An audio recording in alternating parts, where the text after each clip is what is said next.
Hi, everyone, and thank you for joining the National Microbiome Data Collaborative Community Conversation Series. Today, we're going to talk about the true potential of citing data, and we're very excited. We have 4 fabulous panelists that will be joining us today. Chris Erdmann from the American Geophysical Union, Daniella Lowenberg from the California Digital Library, Michael Johnson from the University of Arizona, and Liz Kosarnich from DataCite.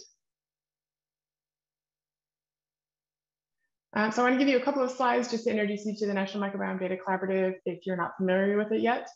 This is a pilot project that is really trying to build out an integrative data ecosystem focused on microbiome data. So the mission is to provide a gateway for fair multi-omics microbiome data, leveraging best practices for data curation and processing. And we're working across several different kinds of omics types, including on the far right, you can see metagenomics, metatranscriptomics, metaproteomics, and metabolomics. And this is a pilot project, so we're currently working mostly in environmental samples. And we've collaborated with the Joint Genome Institute and the Environmental Molecular Science Laboratory, which are both Department of Energy funded user facilities that produce these data types for the user community. We're also working with the with NCBI and EBI, which are 2 major omics repositories, both in the US and in Europe as well. And the goal for the National Microbiome Data Collaborative really is to provide standardized data and process data products that are searchable and accessible to everyone in the community. All of our code for these projects are available on GitHub, and we do have our projects up on Docker as well. This is just a quick view of the NMDC data portal. This resource link is available in the shared notes, which Marissa, who is joining me from the NMDC, has put into the chat. So please go into the shared notes document, add your name to that, and then that will be a place where all resources are available. That'll also be a place where you can ask questions during this panel.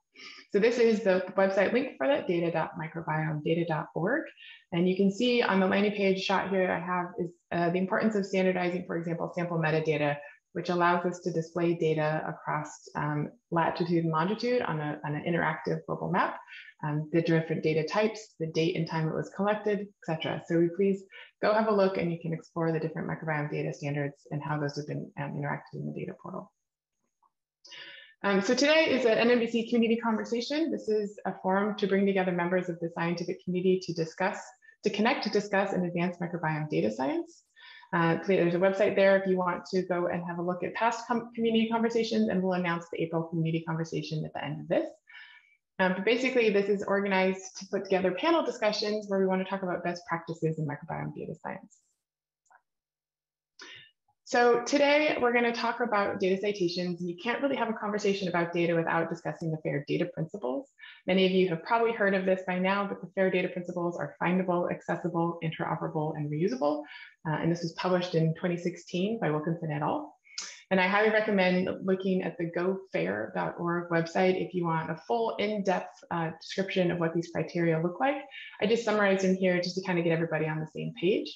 Findable represents persistent identifiers, so things like DOIs that make it much easier for these to be persistent throughout the internet experience. Findable also includes rich searchable metadata associated with those persistent identifiers that are both readable by humans and by machines. It also requires the data to be accessible, open, and free. That does not mean it's necessarily freely open, as it does have a clause for appropriate authentication, and that's in special cases, especially with patient-protected information. Interoperable, meaning the data needs to have a formal representation of knowledge, encoded with things like ontologies, which then, again, make it machine readable. Broadly applicable to applications or workflows for analysis, processing, and storage, and then referencing to other data and metadata with standard relationship terms. So those persistent identifiers need to actually have a way of linking to other persistent identifiers related to it. And then reusable, metadata are clear, accurate, and comprehensive as appropriate for each domain. And it's very specific to not make particular criteria that might not work for all domains. And you can actually go and explore the different domains that have built out their own FAIR data principle manifestos as necessary.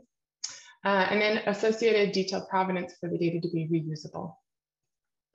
There's a couple things missing from FAIR that are part of the scientific conversation. The data doesn't say anything about data necessarily being reproducible from the sample collection through laboratory processing to data processing to then being made available. nor does it say anything about those data sets necessarily being comparable. And that's definitely something the National Microbiome Data Collaborative is working towards, especially with making sure rich sample metadata are collected and posted with the data as well. The National Microbiome Data Collaborative is also working to standardize workflows. So once you get the samples processed, making sure that the raw data is actually processed through standardized pipelines. This includes pipelines for metagenomics, metatranscriptomics, metaproteomics, and metabolomics. And these standardized workflows are available to the community. We have a beta testing platform in association with Edge, if you want to go and check out these pipelines on your own with your own data. So there's a few things that's missing from FAIR related to community.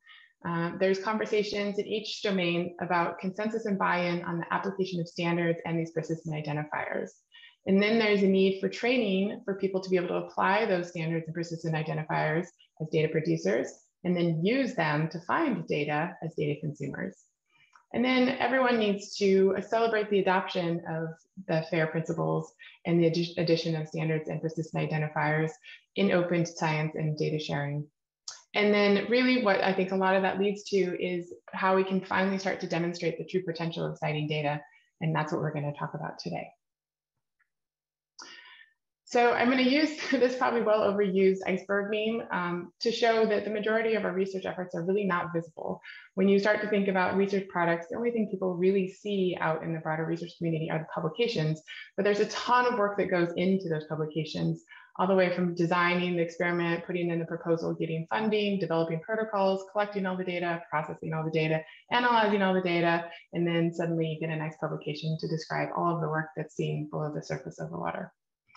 So how can we change that? Well, we can start to apply the FAIR principles to those different components of that process. So getting persistent identifiers assigned to things like proposals and data, making sure there's rich metadata to describe what is in those persistent identifiers, and then standard relationship terms between everything that links to the publications. And so I'm going to go through kind of an example of how it's starting to form out, and then we'll hand it over to the panelists to sort of present their components of how they're part of this process. So this is a persistent identifier for the individual. This is your ORCID. This is your identifier as a human that's doing research. And this is an example of a publication that is part of my ORCID record that came out recently. That publication is linked to a dataset DOI that we minted through the Department of Energy Office of Science, Technology, and Information, so OSTI.gov. And I linked my ORCID to that dataset so that the authorship is linked between those two. From there, in that publication, I could also link my ORCID to the DOI for the publication, as Frontiers allows you to do that in their submission system. We also, using related terms, linked the persistent identifier for the dataset to the publication DOI by putting the dataset DOI both in the availability statement and in the references section. My ORCID account also now links to DataCite Commons, which is a very cool interface that's starting to actually be a display place for all of the data sets that are being produced. In this case, this is actually linked to my ORCID account and demonstrates the related researchers that are associated with that project as well. OSTI automatically submits any dataset DOIs to DataCite for us. And DataCite Commons does link to references in Crossref that are published as well. And so you can start to see how this basically a persistent identifier graph starts to enable linkages across all of these different components, the researcher, the dataset, and the publications. And so what does that enable? What we're going towards is developing out a way to record how data sets are providing their own impact based on metrics using the FAIR principles. So if we apply the FAIR principles, making data sets findable, accessible, interoperable, and reusable, using persistent identifiers, enriched metadata, and standardized relationship terms, then organizations like the National Microbiome Data Collaborative can start to collect views and downloads for how many times people are interacting with the data sets, not just the publication. And so that eventually will hopefully end up in the DataCite Commons, where my record is actually starting to show how many publications I have, the type of works that I have there, and the licenses those works are under. And again, what we're headed to is actually being able to report views and downloads for the data sets associated with the publications that we have in there. So this is actually the dataset publication the data set associated with that publication I showed you earlier, and it shows the citation for the publication we have now. And eventually we will be hoping to actually start to augment these DataCite common records in a way that's very similar to Google Scholar and showing views and downloads of the data set in addition to the metrics that are associated with the publication. So that's kind of like setting the stage for where I think we're hopefully headed, especially what the National Microbiome Data Collaborative is attempting to support for the impact metrics for dataset DOIs. So now I'm going to pass it off to the panelists to talk a little bit about the components of this question and the problem that they are working towards. And we'll start off with Daniella. And I will drive the slides and I'll let her go ahead and speak. Great, thanks so much, Elisha, for having me. For those who I don't know, I am the PI for the Make Data Count initiative. I'm based at California Digital Library, and I have a couple of other roles like running the product development for Dryad, so kind of all touch points around fair data. But I'm here today to talk about the current state of data citation, and I'm joined as well by Liz, who's also part of the Make Data Count initiative. So next slide. So what is Make Data Count? If you click next. We are a scholarly change initiative thinking about how data is used and cited and how we can create open research data metrics. So it's actually what Elisha was referring to. And so we do bibliometrics research to contextualize views, downloads, and citations, and we advocate for best practices. Next. Our values are that research data metrics need to be open, transparent, and responsibly created, so driven by research, and that we're not assigning metrics that don't make sense or drive behavior that would not be wanted. Next. And our goal, of course, is open data metrics. So we are infrastructure providers and researchers. We are California Digital Library, Crossref, DataCite, and bibliometrics researchers all over the world. And we are again, just focused on getting this all together. So how could folks like Elisha be able to actually see standardized views, downloads, citations, and the impact of the work, and what are metrics that would make sense across each of these fields? Next slide. So to get there, we know that right now we currently do not have a way to refer to credit or really understand what these incentives are. And so we see this as a journey. The first step was to figure out what best practices are for data usage and data citation. And over the last decade, that has been done. And right now we really are in this formative step of getting all repositories and publishers to adopt these best practices so that we can get to the next steps, which are bibliometricians understanding what it looks like, how our data used across disciplines, across career status and other, and then how can we use that to develop data metrics that enable evaluation, broad adoption of evaluation at institutions, but also then using it to incentivize researchers to share data. So how can this be a loop that actually makes sense for researchers? Next slide. And so we've driven more support around data citation recently. We received endorsements from DORA, which for folks who aren't familiar is a signatory base of folks that are looking for responsible research assessment, and then OASPA, the Open Access Publishers Association. And so we're really trying to engage at a higher level to get this message across that all of these little points like data citation are really important to get to this point of having responsible assessment and credit for research data. Next slide. And so where are things right now? Well, the slide is a bit outdated, a year now, that since we pulled numbers, but this is data that DataCite had pulled in April 2021. It doesn't show all data citations that are out there, but it represents what could be found last year. The top number shows the data citations that are declared by repositories to DataCite through relationship types and their metadata. And then the third row are the data citations that are declared by publishers to Crossref through their references. And so clearly there's millions of data citations that exist, but the number of these that are declared and findable are very low. And so these numbers are also obviously lower than they should be because they're not accounting for biomed and non-DOI citations. But it's really to point out here that there's a gap in us being able to actually find all citations that are related to the data. Next slide. And so why aren't we there yet? Well, there seems to have been an attitude that was developed around wanting to wait until things are perfect. So all workflows at Crossref and DataCite being perfect before jumping in. And then some inconsistent approaches and guidance for how publishers and repositories can cite data. And then a lot of initiatives wanting to kind of reinvent the wheel and look at the best practices again. But we know that the most important thing is just to get started. Next slide. And some of this is just rooted in the fact that data are complex. They are more complex than a PDF article, and data citations are complex as well. There's also been a lack of consistency in guidance around best practices for data citation, a tension between resources and priorities. So how do we convince publishers that them properly indexing data citations is a top priority for them in supporting fair data? And then how do we find non-DOIs? So how do we find accession numbers? How do we find references to data citations that aren't in references or don't have a DOI-based PID? Next slide. And so our real drive and push here as we're building and continuing, and Liz is going to go through the steps of what DataCite has actually done to build this infrastructure, is that we want folks to remember that we just got to get started now, and repositories and publishers can all do something about this, and researchers as well, and Liz is going to walk through those. But adoption of best practices for data citation is absolutely the key right now to get to that point that Elisha was showing, where you could actually see the reach of your work. Next slide. So as a last bit here, I'll put the link in the chat, but we have a webinar that's happening next Thursday. Registration is still open. We're going to be doing a series of 3 webinars if you're interested.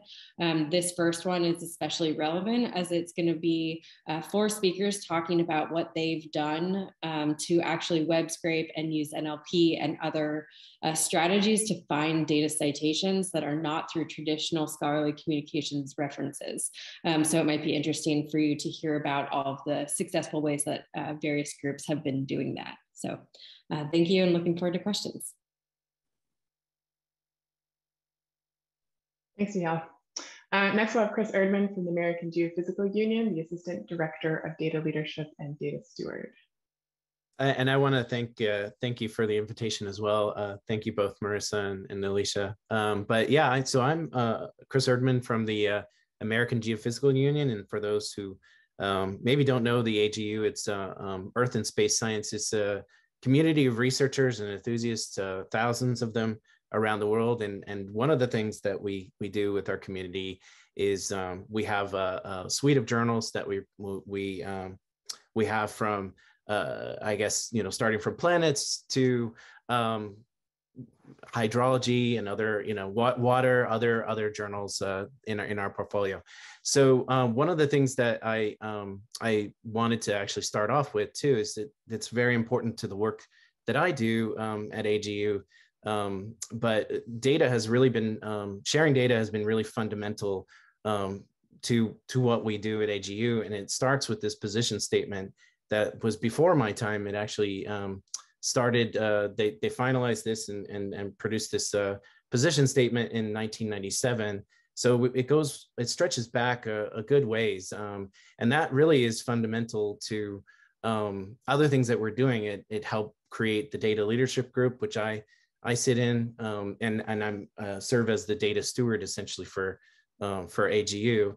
And it also helps with, some of the other conversations we have around editors. So some of the things that Daniella said about moving policy, moving workflows, moving our editors and other aspects of the process to get everyone sort of on the same page, just ensuring that the data is shared.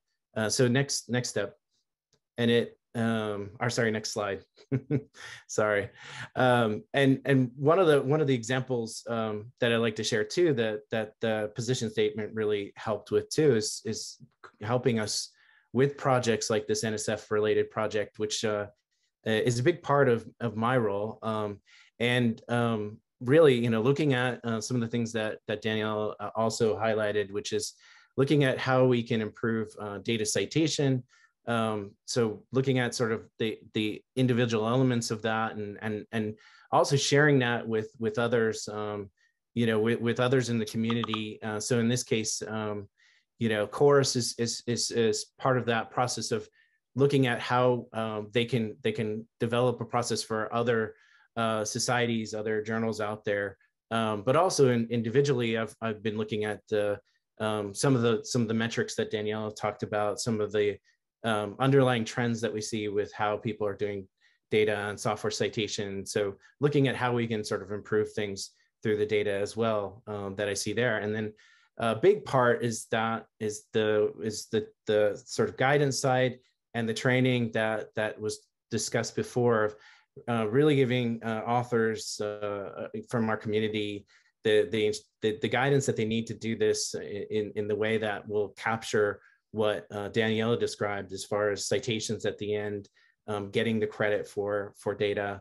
So this project is something that I've been working on, a big part. And then to the next slide.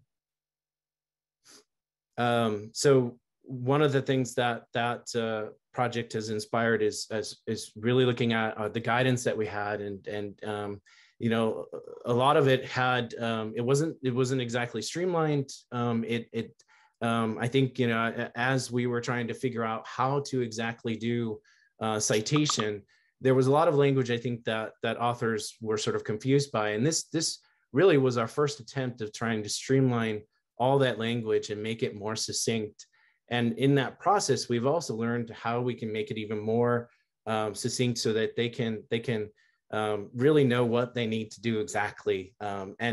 But part of this process of developing this guidance is coming upon some of those gray areas. It's very easy to say that you can put your data in a repository and then get a DOI and get a citation, but there's all sorts of questions wrapped up in that I see through the data help desk that are not actually easy to answer, and that's helping with us sort of streamline guidance further and help authors through some of those scenarios. And maybe later we can talk about that in the discussion. But really, some of the aspects of this guidance include how, examples on how to cite your data, how to cite your software, what does an availability statement look like? And then we also have a help desk that you can reach out to, which I mentioned as well. So next slide.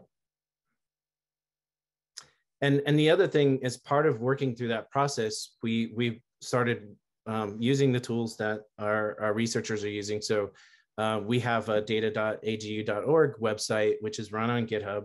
And actually we can collaborate with our community on developing guidance together in some of those gray areas, some of those other additional things that people are wondering about. What can I, how can I do this and how can I do that? And some of the examples that you can see there are, exactly what Elisha was talking about, your digital presence through ORCID.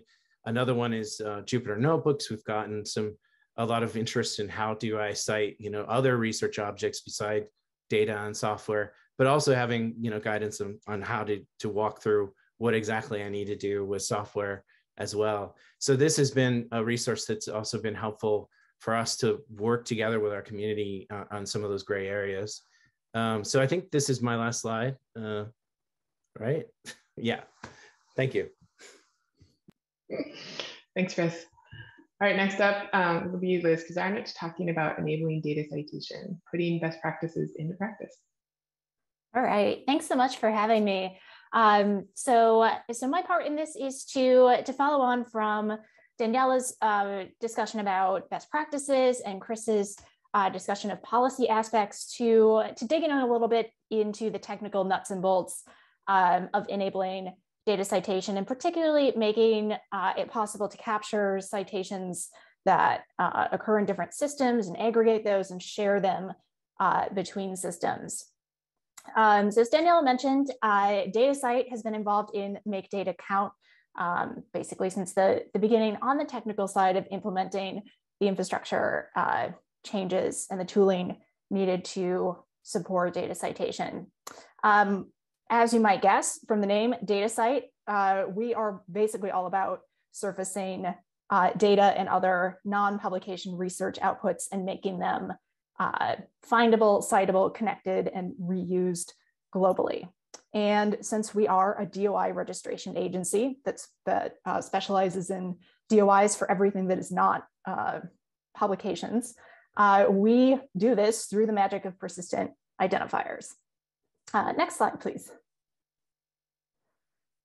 So our core service that we work on to make data citable is really those DOIs for research data. However, we do a lot more than just that, and much of it is in the context of make data count and building out the infrastructure for making data citation possible and making those citation counts reusable across different systems. So I've laid out here the basic technical building blocks that we work on within DataCite to help enable data citation and sharing of that citation information. So we have over here on the left, the basic level of just making data persistently citable, and of course, code and other resources as well. And that's really at the root of the DOI registration aspect of what we do. So we maintain a schema that is specifically designed for data and other resources that supports registering DOIs for data sets. So just the basic function of being able to deposit your data in a repository and get a DOI. So that's kind of the basic threshold, but our core service. So then we need to connect data to publications and make that connection machine readable. So within our metadata, we support making those connections between DataCite DOIs and publications. Another aspect of this is being able to support making those connections from the publisher side of things over to the DataCite DOI. All right, so then once we've got those connections living in metadata, we have to be able to aggregate and extract them from multiple DOI registration agencies. So we might have citations that live over here in DataCite metadata. We might have citations that live over here in Crossref metadata. Maybe they're in both places. We need tools to be able to extract those, deduplicate them, and then make those citation counts, those relationships available. So that's one of the services that we work on in collaboration with Crossref. Finally, we need to make all of that citation info, and I should say the usage data metrics, views and downloads available as well. So including citation stats in APIs, and also then building tools to make it easy to view and use those statistics. So brief summary, there's a lot of detail under the hood in each of these, but those are kind of the basic building blocks that we work on. So next slide. So are we there yet? Are these building blocks in place? And I can say more or less the basic building blocks are in place with some caveats. So of course, DataCite exists. We register DOIs for data sets, and we have lots of members, lots of repositories that do support depositing data and registering DOIs. Of course, there are some cases, and not an insignificant number of cases, where you don't get a DOI from your repository. You maybe get an accession number or a handle or something else. And there may be policies that don't require researchers to actually deposit their data in a repository. Can we connect data to publications? So yes, it's technically possible in metadata on both Crossref side and DataCite side. Downside, not terribly broadly adopted by publishers or repositories, as Daniella showed in the chart showing all the counts of citations. Can we extract and aggregate that citation info? Technically, the process does exist. It's an interesting and complicated service that's shared between Crossref and DataCite called Event Data.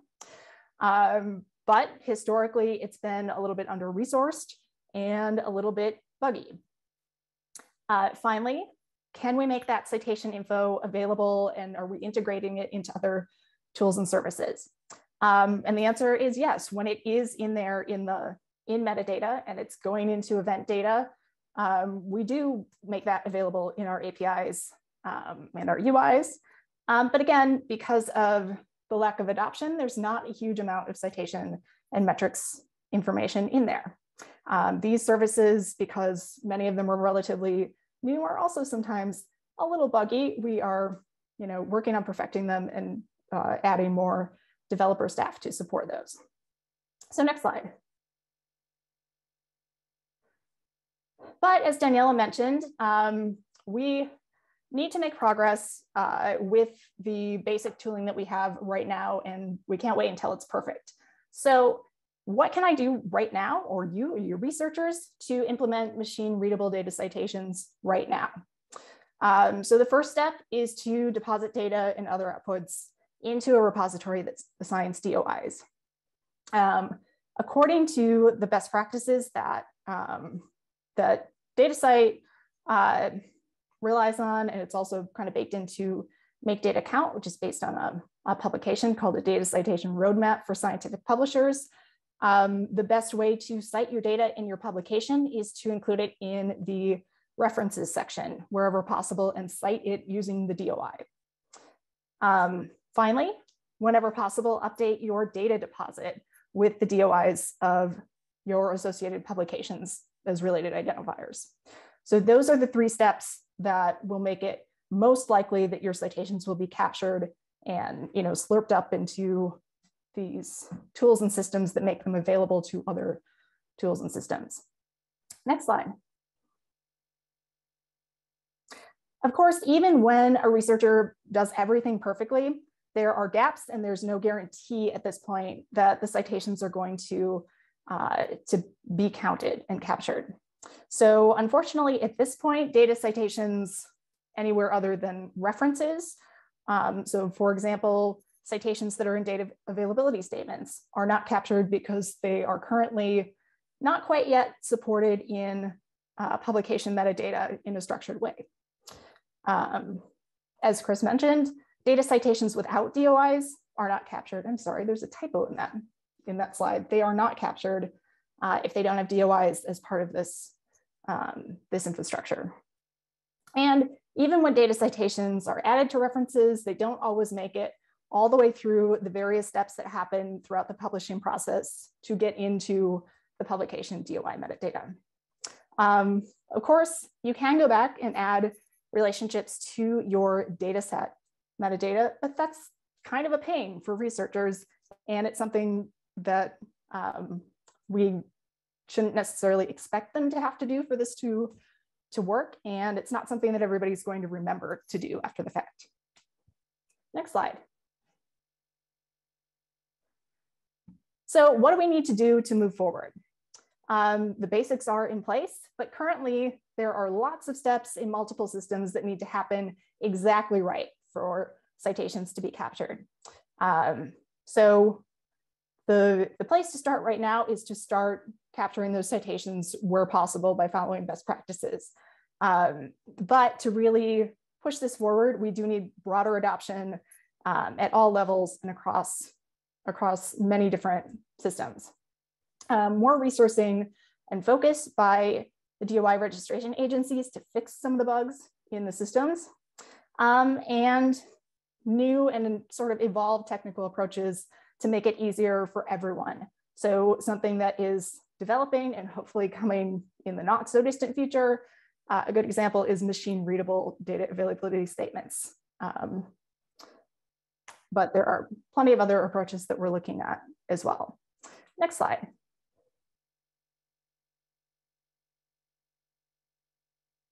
So if you're interested in learning a lot more about all of this, there are quite a few complicated details about it. You can check out these resources from our DataCite, support documents on contributing citations and consuming them, and also that data citation roadmap paper. So that's it for me, and thank you so much. Looking forward to your questions. Thanks, Liz. There's lots of resources there. Again, all those links are in the shared notes, and Liz has been putting them in intermittently in the chat as well. So check out the shared notes for that. All right, last we're going to hear from a researcher. So Michael Johnson, Assistant Professor of University of Arizona and Director of NSERP, which I'll talk about, is going to talk to us about unexpected end user benefits from a researcher perspective.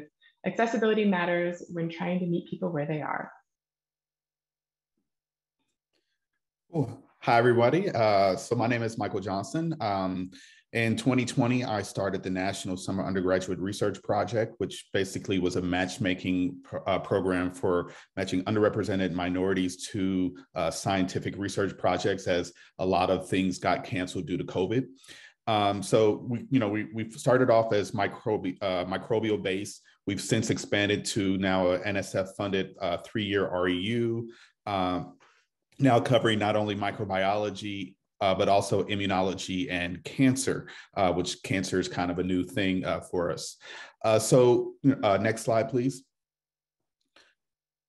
So we've been able to actually match somewhere around over 300 students to over 200 mentors in the last 2 years. Things that we found out from these students is like this was their first 36%. This was their first research experience. They felt more confident after doing this virtual summer research program. But really, one of the key stats that we got was that 33% of the students would not have been able to do summer research. And this is independent of COVID. And an additional 25% were unsure whether or not they'd be able to move forward. Now, if you think about the purpose of some of these summer research programs, it's to develop a hypothesis and to be able to test it. And we're very grateful that, the students in our program have been able to do that in a virtual space. Because if they miss out on some of these opportunities, it might take more time for them to matriculate to graduate programs, if not fall out of the pool altogether. Now, again, why does this matter? And next slide, please.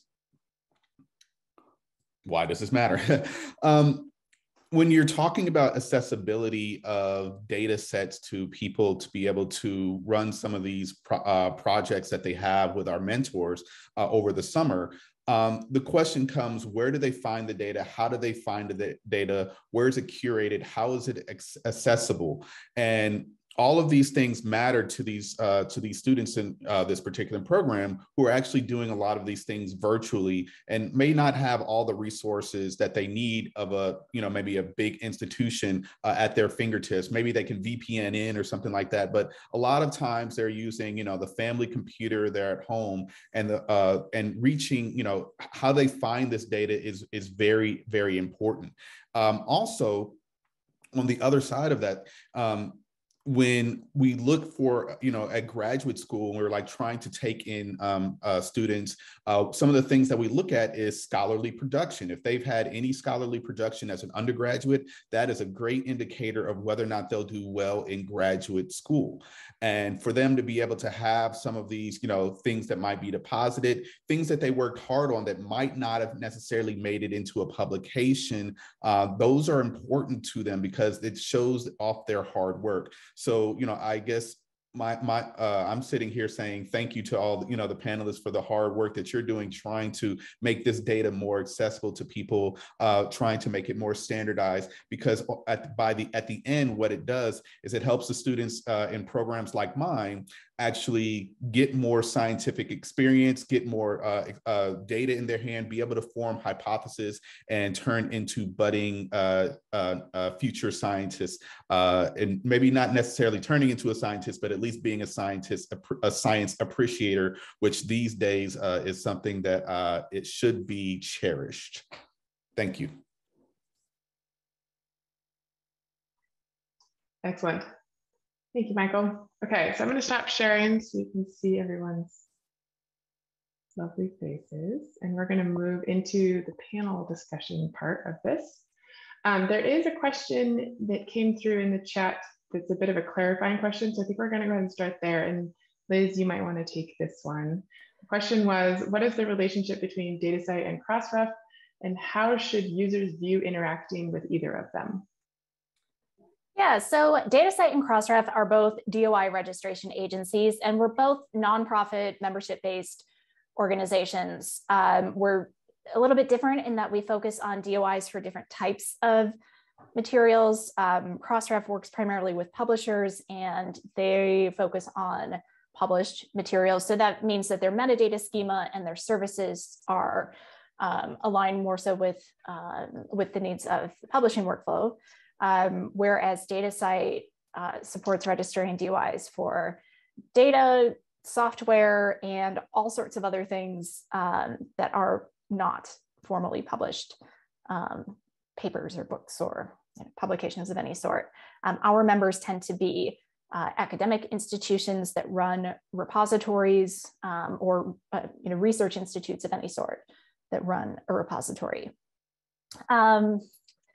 How users should view interacting with them, I might need a little bit of clarification on who the user in this case is. So end users, as in researchers, should the registration agency should really be fairly transparent to the end user. We aim to not interact with researchers actually, or at least to make things easy enough that they don't need to know anything about what's going on under the hood.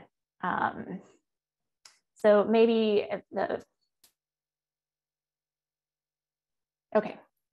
If there's any more that you'd like to know about the way that we work with different communities, let me know, but hopefully that clarifies it.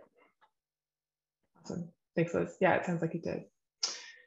Okay, if anybody else has other questions, you can put them in the Q&A doc, and Marissa is sort of in real time copying down the answers so you can view them later, or just let us know in the chat as well.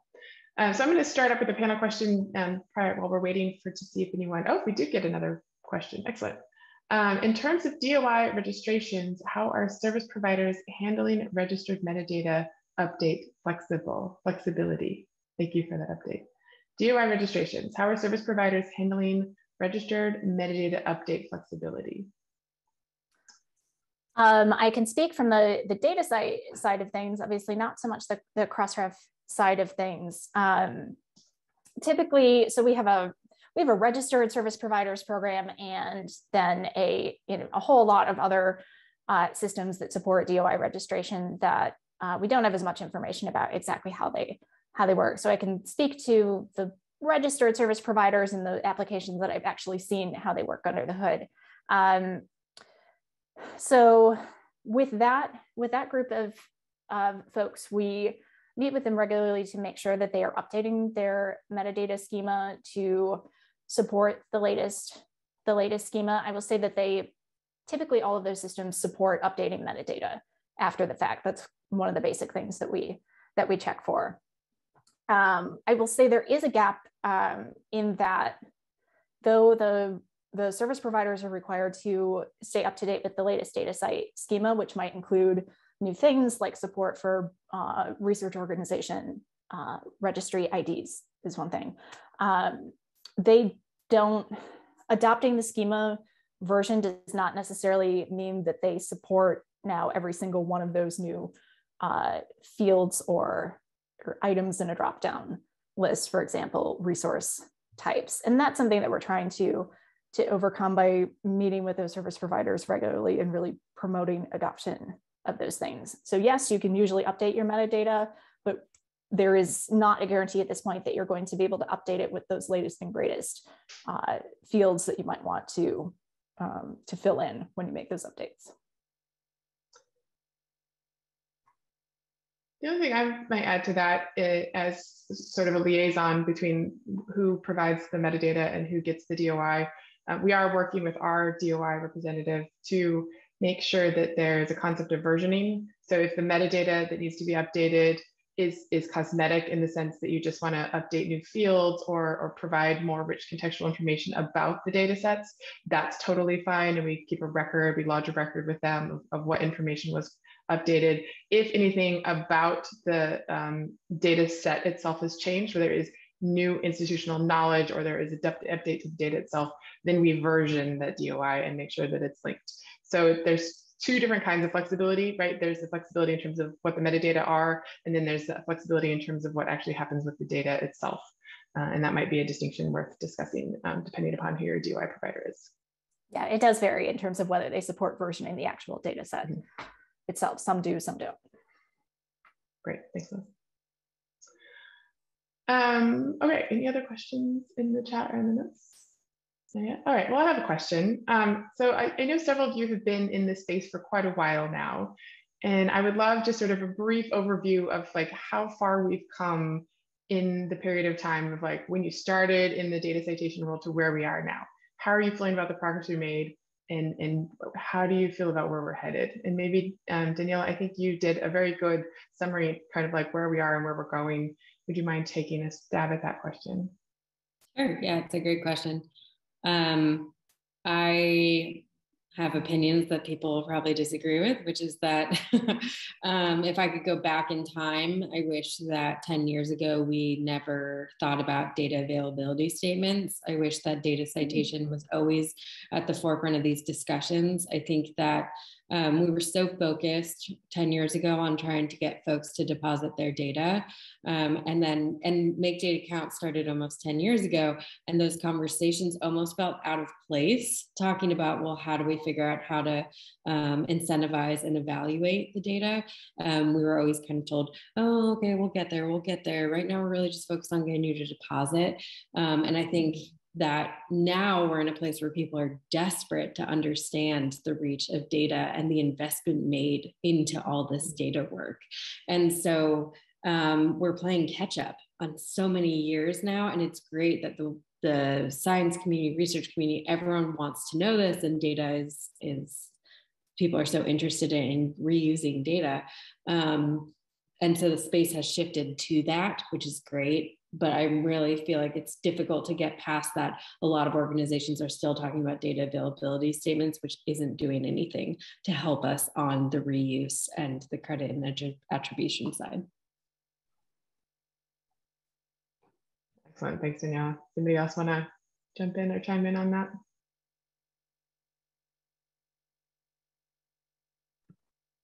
Yeah, I would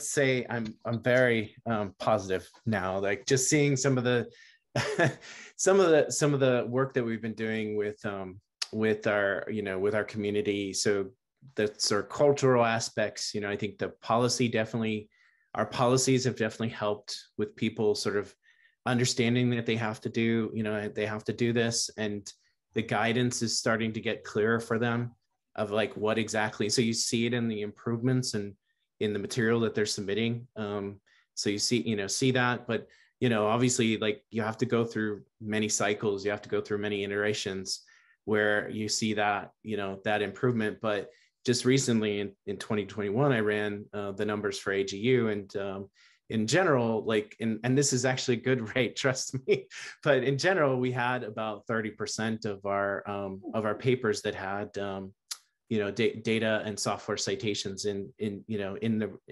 the researchers were citing them, and that they were ending up in the references.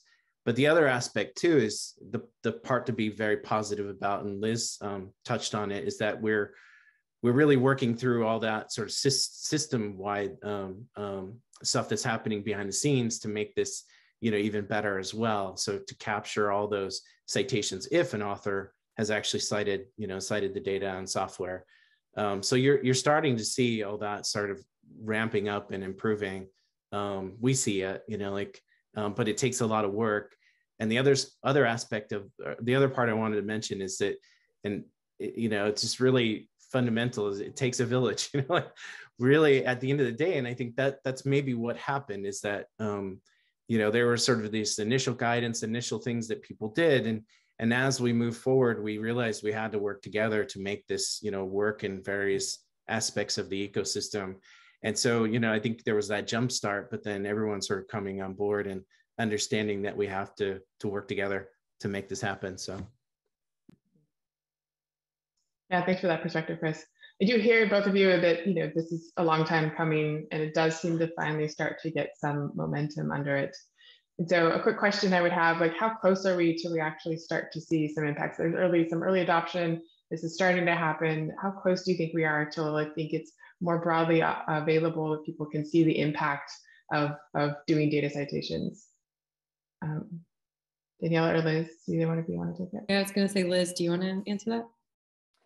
I mean, it's getting ever closer. We do see the stats ticking upward, both on the citations that are included on the publisher side and on the repository side.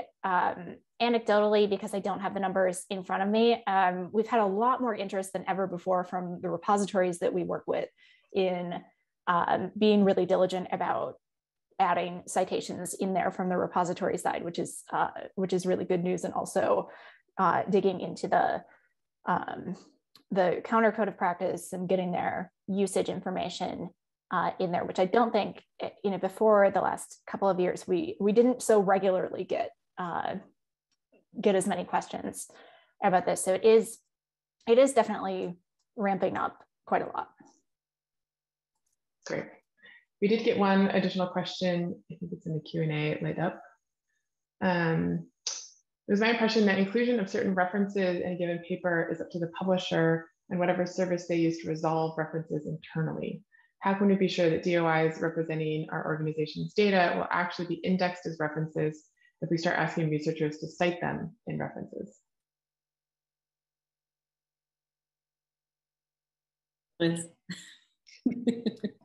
This might be part me and maybe part Chris as well. So it is true that there are a lot of different systems and processes and multiple systems kind of chained together along the way throughout the publication process, where metadata can kind of fall out of the whole package of data and metadata and text that was included in the original submission. And how and when that happens is sort of unique to each case. It is true that there are some cases where a researcher might put citation in references, and somewhere along the way it falls out and doesn't get through to the actual DOI metadata. That said, because that is the best practice, I mean, that is the goal that, at least on the data site side and make data count side, that we are working toward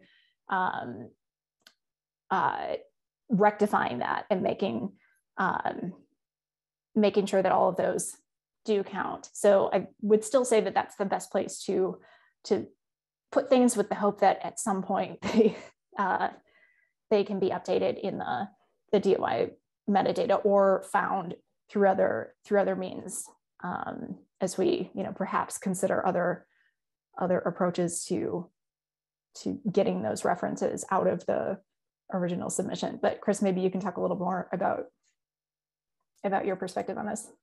Yeah, I think it involves it takes a village again, because it really, it's not the process. It touches people are involved in the publication process at various points, and getting on the same page about what we're looking for, what exactly needs to be done, is where, I think where we are just, really getting through it, of walking through that process and ensuring that everyone's on the same page.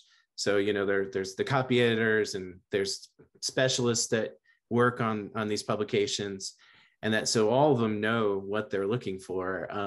And, we're talking about data citation, software citation, because we've talked about it. I mean, we work with it every day, but there are, still a number of people throughout the system that don't know, like how exactly the ins and outs. And that's the part I think that we need to do a better job of providing, really clear instructions on what authors need to do, because that I think that's where some of the confusion, comes in, and it's importance of like everyone working together, so that if you go to this journal or you go to that journal, it really says the same, really we're all saying the sort of same thing, and we're on the same page.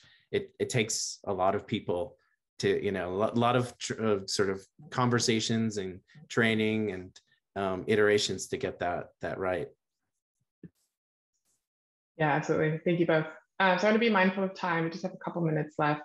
There's a closing question, I think, that actually is pretty good, and we'll go around the panel. Just briefly give me a quick sentence on how you think we're headed in the future, to close this out. What do you think the future of linked data will look like? Where are we going with all of this? Maybe that's a good closing statement from all of the panelists. Danielle, do you want to go ahead first? Yeah, I don't know what linked data. Sometimes I'm caught up on what that is referring to, but I'll say the future of data citation is that I think everyone wants it, and it's about getting the word out for everyone to start following, and having progressive labs like Michael's who are thinking about reusing data and being able to assess this, and just kind of having everyone looking towards the future of it. I do think we're going to get to a place where we're going to start to understand what the value, the ROI and the value and the return on all this for data is. Going down presentation order, Chris, do you want to give us your quick response to that? I think I'll just add and say that I think Dora was mentioned earlier, and Dora is building a dashboard for, I think speaking to what Michael was saying, is really trying to look at sort of these other forms of credit and, to really move more to a sort of broader picture from just maybe paper to other research products, other parts of the process that people are sort of contributing to. And so, I'm part of that advisory board for that Dora dashboard. And so I think that looks very promising, and, we'll start seeing change there. But also, like, I think I have a recent example where I was working with an editor of our oceans journal, and we were looking at sort of how could we leverage this data for the UN Ocean Decade, and like how can we work as a community, to really share our data in advance. So, sorry, I see the time. Thanks, Chris. Liz, real quick. So, we're getting there ever closer. I think one thing that needs to happen a bit more to make it easier for these connections to be made is more collaboration among the infrastructure services like DataCite and Crossref and ORCID to make sure that the information is flowing automatically and it's easy for people to make these connections, and to really look at new approaches that are not quite as rigid as what we're doing right now, to allow for people, information about citations may live over here in some other system that didn't register the DOI. How can we get that in? But just making it easier for everyone. Thanks, Liz. And there's an ask about a technical solutions that might be needed in the future. If you wanted to address that in the notes, that would be awesome. No rush. All right, Michael, last but not least, where is this all headed? Last but not least, I just want to say that accessibility matters to not only the scientists doing the work, but the future scientists who will do the work. So I just want to thank the other panelists for their hard work in this particular space, because it really, really helps the people in my program. It helps the people in my laboratory.